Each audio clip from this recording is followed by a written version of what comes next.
21 అవతారాల్ని ఒక్కసారి స్మరిస్తే చాలు. ఈ 21 అవతారాల్ని ఒకసారి వింటే చాలు. వాటి పేర్లు విన్నంత మాత్రం చేత విష్ణు ప్రీతికి పాత్రుడవుతాడు. వేరొక్కసారి జాగ్రత్తగా వినండి. మొట్టమొదట ఆదినారాయణుడు, సనకసనందనాదులు. దాని తర్వాత వచ్చినటువంటిది యజ్ఞవరాహావతారం. యజ్ఞవరాహావతారం తర్వాత నారదుడు.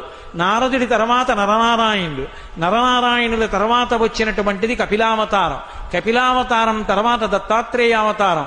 దత్తాత్రేయావతారం తర్వాత యజ్ఞావతారం. యజ్ఞుని యొక్క అవతారం తర్వాత వృషభావతారం. వృషభావతారం తర్వాత వచ్చింది పృథుమహారాజు గారి అవతారం. పృథుమహారాజు గారి అవతారం తర్వాత వచ్చినటువంటి అవతారం మత్స్యావతారం.